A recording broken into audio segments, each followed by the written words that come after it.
You're here for a beginner breakdown course in crow pose. This is everything you ever wanted to know about crow and every stuff you didn't even know you wanted to know about crow. It is one of those basic arm balances that can get people out of trouble, can be a little scary, so I'm going to break it all down for you. Then I will also show you, let's say you already have your crow, some variations you can do in crow to help sort of take it to the next level. Yeah? All right. So welcome so much. We're feeling free. And actually, strangely, the chat does not seem to be active right now. I don't know if any of y'all can type something in the chat and maybe it'll pop up. I was going to say, if you had any questions about anything, you can just type it into the live chat, but I don't see it on my screen. I'm afraid that if I refresh my screen, then I'm going to end this broadcast. I might have to do another one. All right, we'll see how it goes. Maybe if you type something, I'll see it. Maybe it'll pop up, but at the moment I can't see anything. All right, your props that you're going to need today. You don't have to have all of these props. I'm just going to show you how to be using them in case you want to. You have a chair. There's also a block, a folded up towel or yoga blanket, and a pillow, which can also be stacked blanket or it can be a yoga bolster. All right, so these are the props you're going to need today. If you don't have them, that's okay. I'll just show you how to use them. So let's go ahead and get started.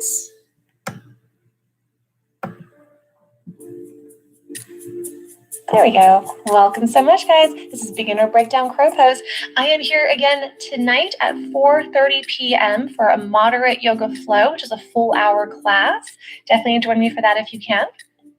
All right. So again, if you're just tuning in, I can't see the live chat for some reason. I'm not sure why. So a lot of y'all have my name on Facebook or Instagram, or even my phone number, and you feel free to text me then if you have a question about what a pose is or a direction I gave, since I can't see the live chat. So, or if you post in there, if you haven't posted in the live chat, try now, maybe I'll see it. Anyway, so first of all, before we put ourselves into these beginning arm balances and kind of not advanced, but sort of a harder pose, you want to make sure that you are warmed up and that you have kind of an awareness of the muscle groups that are going to be used for the pose. So we're going to do that here. So starting off, one thing that you want to take into really, really big account for crow pose is the wrists. That is what I hear the most often in crow pose, is that it hurts the wrists. So here are some basic things about the wrist. First of all, whenever you have your hands on the ground in any yoga pose, unless otherwise directed, you want your fingers to be spread as wide as possible, really huge. So you're distributing your body weight out through the length of your fingers, or a broader base gives better balance and more strength in your pose. Also, you want to have those fingers flat to the ground. I see a lot of times these bent up curled knuckles in classes.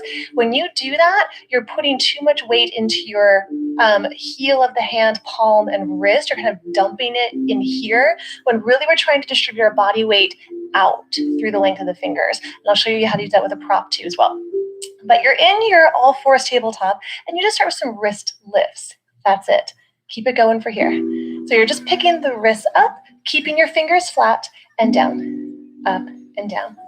This is a really good way to strengthen your wrists, hands, forearms, and it's a good way to warm them up as well. If you need less, you can alternate. You can also lean back a little bit in your legs, and then that takes some of the weight out of your wrists. You can also lean forward, and that's going to put you more pressure, a lot more intensity. There's Cora. A little camera hug sometimes.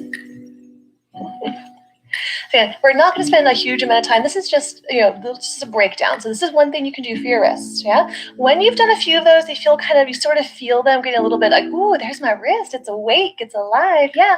Then come down and stretch it out. There's the top of the hand pressing into the ground. Wiggle your fingers. Palms are facing up. Now I put mine way out here because it gives me a good angle stretch. I get it all the way up to my forearm. But you can have it more close to your body. You can have it into your lap if you prefer. And then I like to pop my knuckles. Another option you can do for your wrists is while you're in your tabletop all fours, you can turn your hands around in different directions and circle over the wrists. All different directions. And this is just sort of revealing where your tight spots are in the hands and the wrists and the forearms. And that's really nice to do in your cats and cows. Good. I got a little pop. My wrist kind of has a little thing that dislocates in it. It's really strange. So from here, moving up, we're going to go into our shoulders for a second. So a lot of times with your crow, the upper body is kind of looking like in crow pose is a leaning forward and a bending of the elbows, right? Just kind of like that, like a little chaturanga almost. And what I see that happens a lot to people is they go forward, they go down, and then look at my shoulders. They do that. Oh, that's horrible for the neck, and it's horrible for the back, and there's no strength in that. So we want to make sure we press the ground away through the shoulders. Even if your elbows are bent, you're still pushing through the shoulders. So keeping the arms straight first, just do shoulder presses. So you're going to let the shoulders collapse and squeeze into the upper back and then push them away. Squeeze in and push. Keep it going. The inhale is the squeeze back. The exhale is the press. Right? If you don't match the breath to the movement, it's okay. The most important thing is that you are breathing. So now do the same thing, but with bent elbows. Squeeze, press. So even though it might look like my elbows are a little bit straight here, they're actually bent because I have hyperextended arms, so they are bent.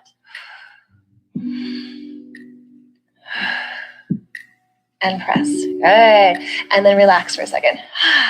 Beautiful. So I'm going to give you the variation that you can do at any time during this little workshop, this little breakdown. You can take your towel or your yoga blanket. You can fold it into a very thick fold square or kind of a long rectangle, a little bit thinner of a fold. Your folded edge facing forward, away from you. The palms of your hands on that fold of the blanket, your fingers are off the blanket on the ground. So this is always an option. This elevation of the palm of the hand to the wrist gives you a little bit more comfort into the wrist. The wrist is not bent so deeply. And you can still do all of those movements. So we're going to take our little dips. What we're going to do here is you're going to lean yourself forward and do a little dip and up.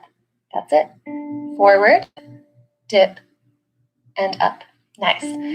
Forward, dip, and up. So these are little push-ups. You can stop anytime. Do at least like 4 or 5. Because this motion, this forward and down and up, that is what you're doing your crow pose. But we're going to add the core and the legs later, but I want you to kind of get, we're breaking the pose down. So forward, down, up. Now, if you wanted to get a little crazy with it, you can go forward, nose or forehead, and up, right? And that little rock backward is like a little release. And then forward, dip, and up. Little release. Forward, dip. All right. Now, I'm also keeping in mind that while you're taking your bend in your elbows, we want to try to bring the elbows inward, right? And I don't mean like tucked in, but just in. There is a school of thought that says you can do crow pose with your elbows out to the sides. And honestly, when I first started doing crow, that's what I was taught, and that's what I did. I had my elbows way out to the sides in my crow pose, but look what it does to my shoulders. It was really hard to kind of push the shoulders away with the elbows out, and you can see that the wrist goes in a strange angle, yeah?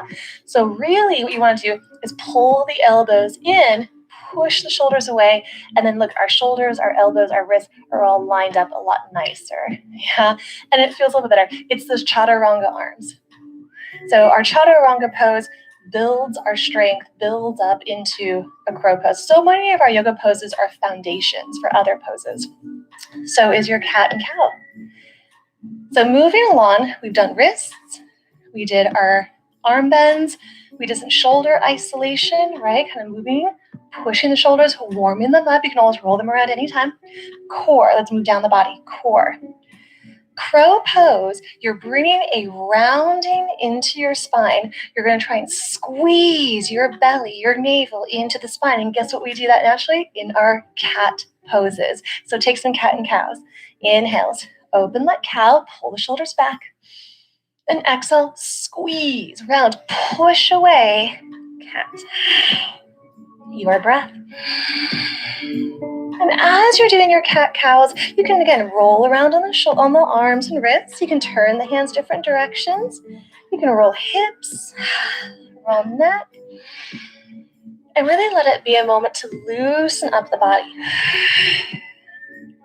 But those exhales, you're engaging your core muscles in the way that you would if you were doing a sit-up or a crunch. Yeah?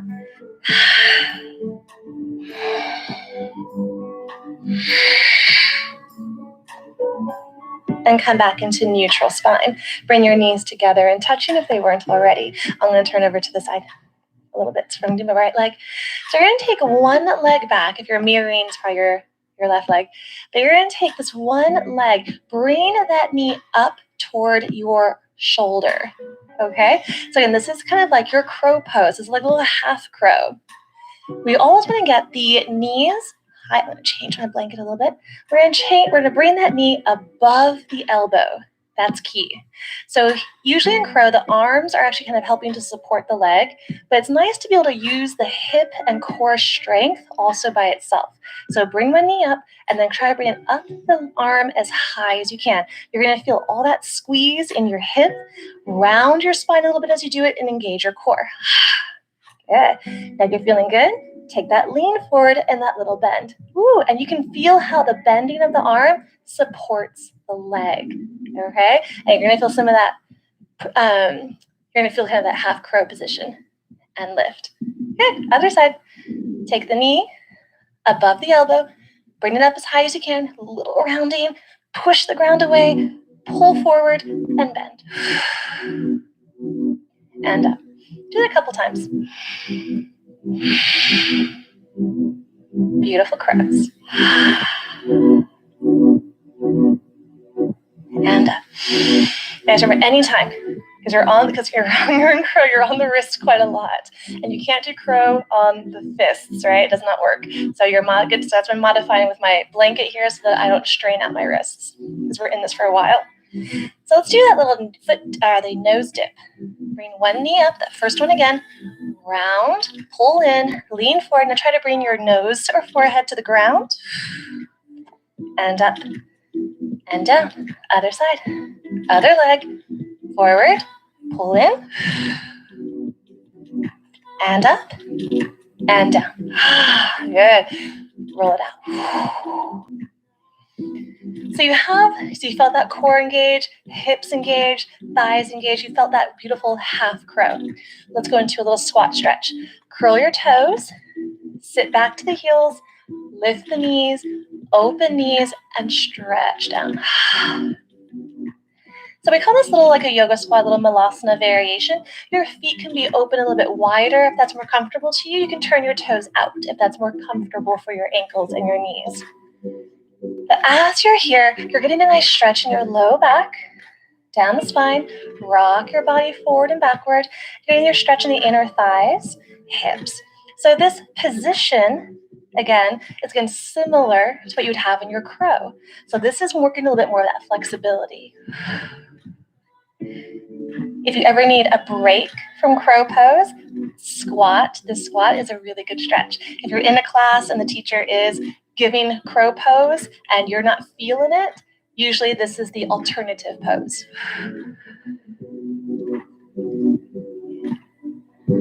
Okay. Again, if you're joining in the live chat, to my knowledge, is not working, so feel free to message me on Facebook, Instagram, or my text, DB Yoga, Diane Barrier, and all of those social medias. Gorgeous. All right, coming up. So let us move into how to use, let's move into how to use the chair.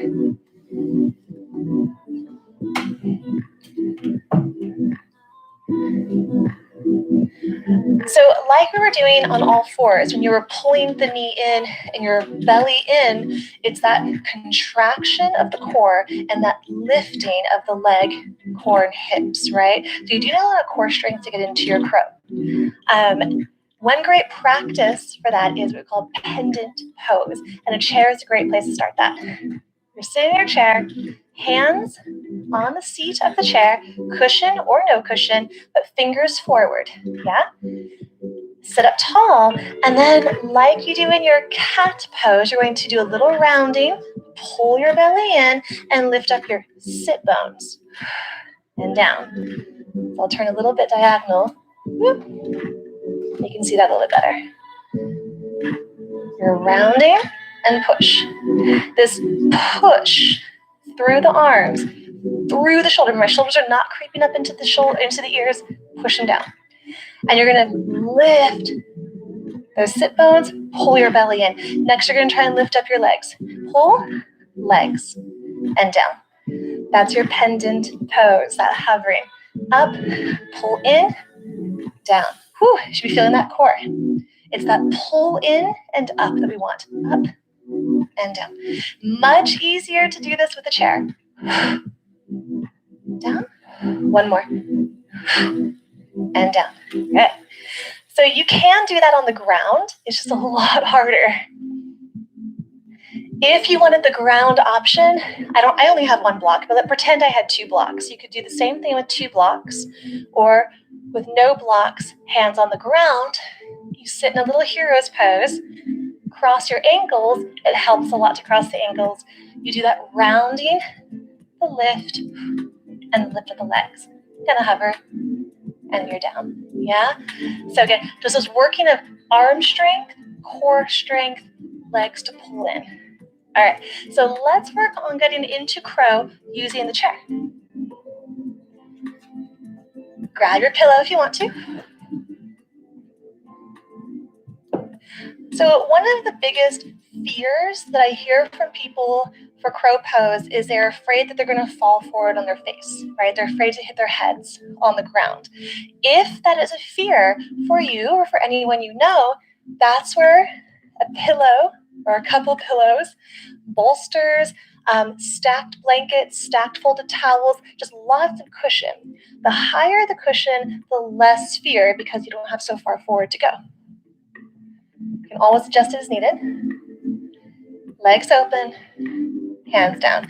So we're in our straddle fold, which we've done a lot of times in our chair classes. And you're going to scoot yourself a bit forward. And what this does is it allows your knees to get high up into the arms. Remember, we want those knees to go as high up the arms as you can. What usually happens for beginners and crows is that the knee is really down by the elbow because we don't have that core strength quite yet. And as you begin to grow in the pose, the knee goes higher, higher, higher, higher as you're able to squeeze better. But this is kind of a nice little prop, right? Our chair is just a prop. So you kind of find your weight. Bring your knees up into the back of the arms and shoulders. And again, there's 2 schools of thought. People will have the knee directly in the back of the arm. And a lot of times people will have the knee on the outside of the arm, squeezing inward on the outside or pushing forward on the back of the arm. Try both. See which one you like. Okay. One is not more wrong than the other or more right than the other. Just the one that feels good is the right one. Fingers spread. Fingers flat, middle fingers forward. And there is an option where instead of the middle fingers forward, you can turn the fingers out slightly. So the pointer fingers are facing straight forward, but a 45-degree turn. Sometimes this can feel better for the wrists. Just depends on your body, right? Use your blanket under the palm of the hands if you want to. Shift forward, knees into the arms. And then start to bring your body weight. So you're going to lift your hips up, lift your body weight, and put it into the arms. That's it. Just rock it back and forth. Chair's there for you. Pillow's there for you. Forward and back. That's it. We're not even lifting the feet off the ground yet. If you want to, you can. Up and back. And just keep readjusting as needed. This is more about kind of practicing that shifting of the weight into the hands and back. If you're feeling good, you can shift all the way, pick up one foot, pick up the other foot, and then maybe come back. Whew. And then your chair's there for you to kind of just sit, relax, stretch it out as you like. Cool? That's how you use chair for crow. You can now move your chair away. We're going to keep using it, you can. Oh, big thing for crow pose. Never, ever jump into it or kick into it. I see this all the time. This is actually the most common way that people do face plant on the ground, is because they're in the pose and they're like, woo! They push from the ground and they go, punk, because they're using momentum to get into it and they don't have the strength yet to hold it slowly. And yoga is about the transitions are just as important as the pose itself. So how you move into and out of the pose, you want to go slowly and with absolute control. So you'll be able to pause at any time during it. Yeah? Okay. How to use your block in crow. You can use it as a head catch, but you can also use it as a stepping stool. So you would bring your feet up onto your block, and like the chair, it kind of picks you up a little bit and it helps those knees get up into the back of the arms.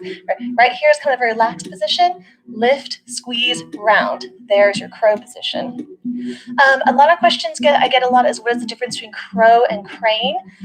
Everything I have read and asked people, there is not a 100% consistent answer, but the most consistent answer is that crow is a lower hip and that crane is a higher hip. So, doesn't really matter though. All right, pillows there if you want it. Towel under the palms of the hands if you want it. Fingers spread, fingers flat. Lean a little forward. Bend those elbows in, or not out. In. Pull those knees up. So you're going to be rounding, pulling in through the core. Lift the hips and shift. You're just looking to try to find a center of gravity. You're going to feel it when you find that center of gravity and one or both feet can lift up off the ground. And down. Cool? So there's your crow using a block, where you could also have a second block for the head if you wanted to. You could have 2 blocks under the feet, but I like one. All right, guys. So now we're going into the kind of more that full version. Let me get my little hand prop back. Ooh, I lost a fold in here. There we go. Perfect. So straight from the squat, yeah? You can go from squat here, stretch. You can also go to the pose from Uttanasana, forward fold. Again, if you're down low, you have to pick up and go forward. If you're from your Uttanasana, you get to go down and forward. So it just depends on how you like to transition, from low to high or from high to low. Try both. See which one you like. Shifting forward. Up high as much as you can. Or if you're a little bit new to this, it's going to be pretty low. It's okay. High as much as you can and shift. So if you're feeling good, you would try to bring those heels up as close toward your sit bones as you can. You might even try to do what we call toe tapping. One toe tucked to the back of the wrist, and then the other, and kind of like you're tap dancing. Do, do, do, do, do, do, do, do, do. And come down. Woo. Toe tapping creates a lot of core strength, challenges your balance, kind of shifts your body weight around a little bit. I'm going to take my wrist for a second. How you feeling? Feeling good, feeling good. If you have any questions, shoot me a messenger on Facebook, DB Yoga or Diane Barrier. Shoot me an Instagram, and live chat's not working on here that I can see. All right. Let me check my notes. Toe taps, crane. Yeah, cool, guys. All right. So there is your beginner breakdown of crow of how to get into crow. Now, once you're in crow, let's play a little bit. Yeah? So I just showed you toe taps, which are super fun. And nothing you can do from your crow is to go into your firefly or your spider. And that's kind of fun. So you have your, I'm trying to have the room here. You have your beautiful crow, and then you would bring one leg around, then the other. There's your firefly. Here's your spider. And you could practice going backward and return to the crow, although returning to the crow doesn't look as good as when I first started it. It's a little bit dropped and low. So there's your one variation there. Stretch out wrists.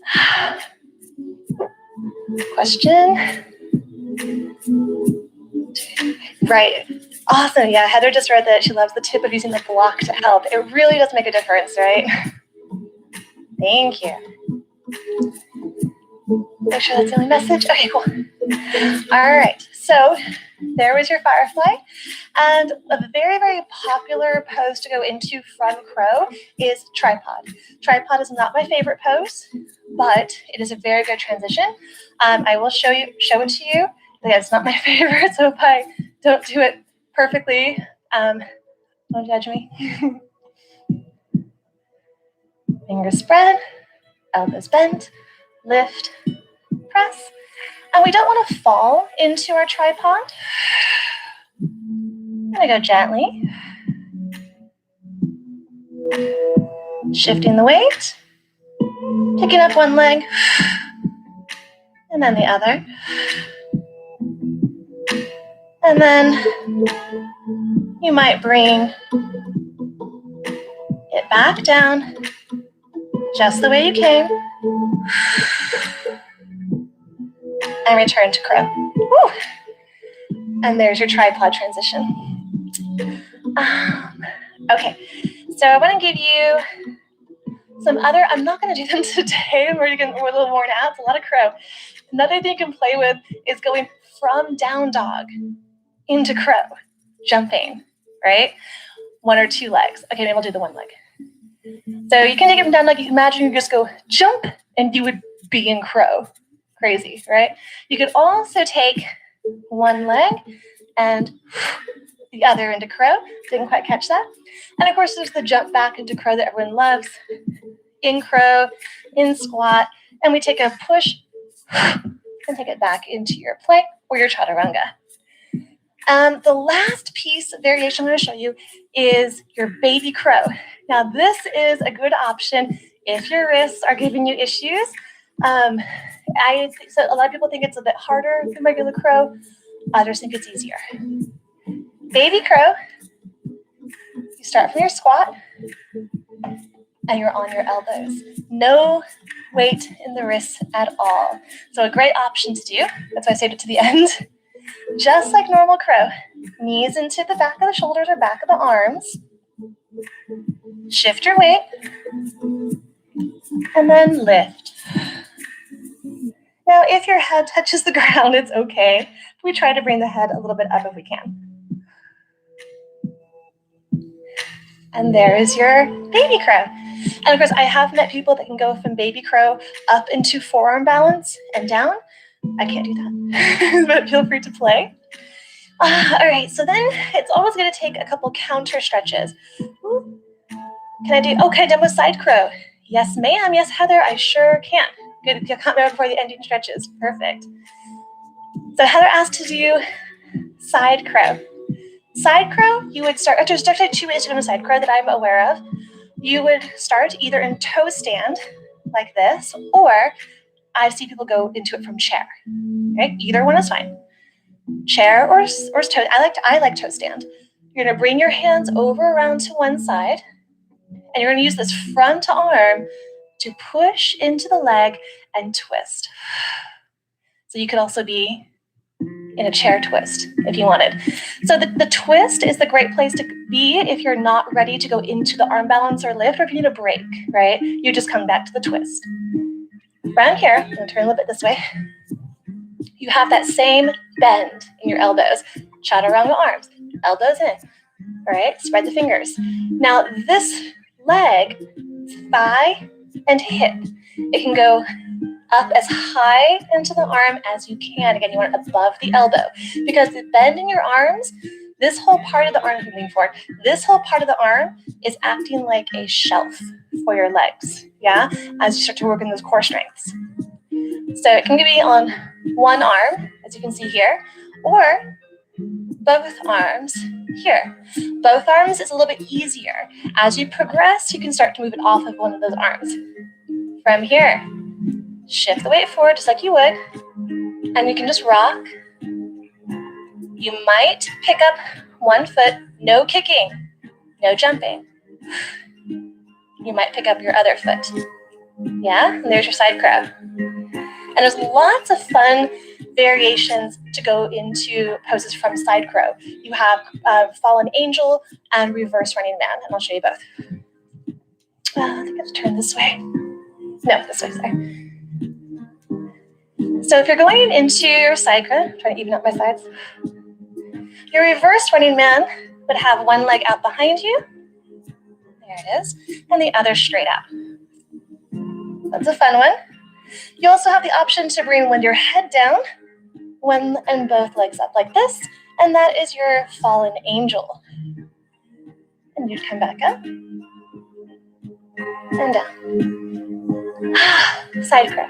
Yeah, I think side crow is easier than normal crow. I like it better. Okay. No more requests, questions? Feel free to keep asking. We're good. Fun thing about virtual online yoga, there's no time limits. I live here, so I don't have to rent the space. So think about counter stretches, right? Y'all hot? I'm hot. When you do, especially when you're working this hard on a pose, right? You want to make sure you take the moments to kind of take the stretches and the counter poses to help sort of balance the body. So we were on our wrists like this for a long time, right? Let's stretch them one more time. However you want to stretch them, it's all good, whatever feels good. And then we had our arms pushing this way, our elbows bent, we're really tight, yeah? So let's take the hands behind us, interlace. Let's roll the shoulders back, puff open the chest. Ooh, oh, everything, my chest just popped. I'm stretching like this. You can roll the neck. And you can just sit any way that's comfortable for you. That's just comfortable for me.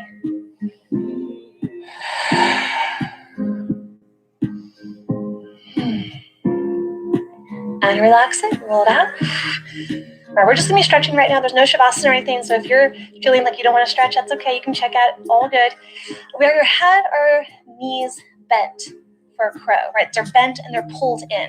So let's bring one leg out, one leg in, and stretch over one leg, belly to the thigh, and open up the back of the knee, the hamstring, the calf, pull the toes back. Oh.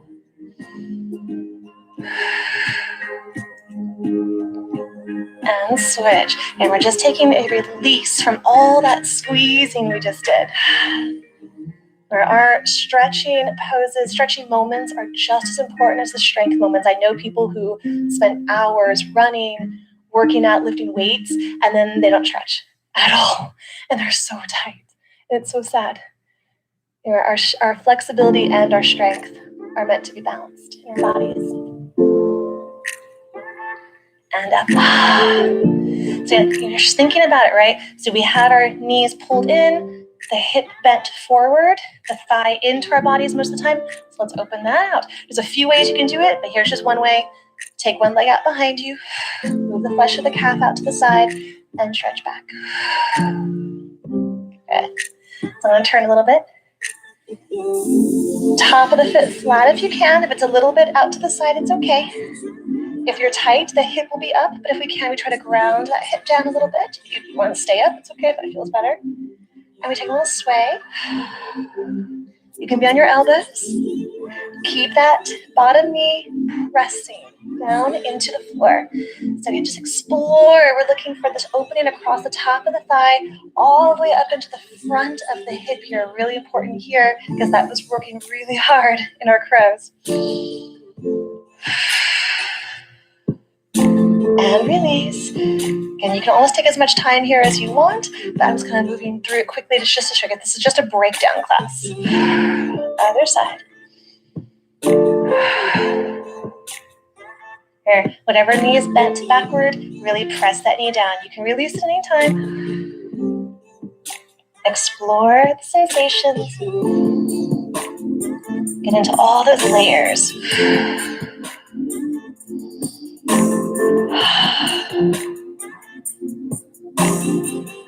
And returning up. Nice. So one of my favorite belly stretches is to actually come onto the belly, because you're using your core. Whole lot there. So on your belly. Use your arms and pull your ribs forward. Pull the ribs. Your body's going like this. Ooh, you're right there. You should feel that stretched. And then come into your Sphinx. Elbows under shoulders. Press the shoulders down and pull them back. Lift belly. Roll a little side to side. Stay here or keep the hands where they are. Press into the hands and you found your seal pose.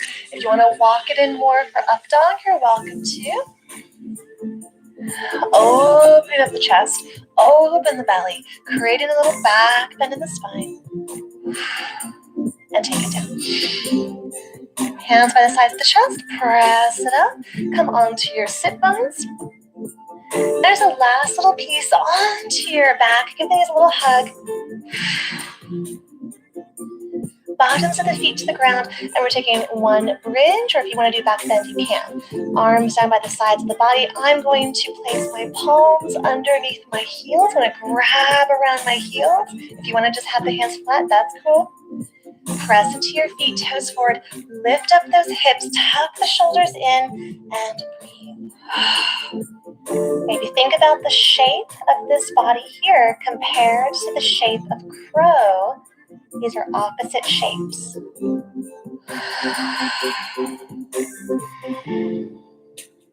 One more inhale. And release it down. Little hug. Roll it up. And you guys are done. Thank you guys so much for this beginner breakdown series of crow pose. If you have a certain pose that you would like to see me break down for you and explain just like this, all the things you'd want to know about, all the variations, all the props, please let me know. Let me know. Instagram, Facebook, my website is dbyoga.com, dbyoga@gmail. If you want to send me an email or any donations through PayPal, Zelle, or Venmo, it'd be awesome.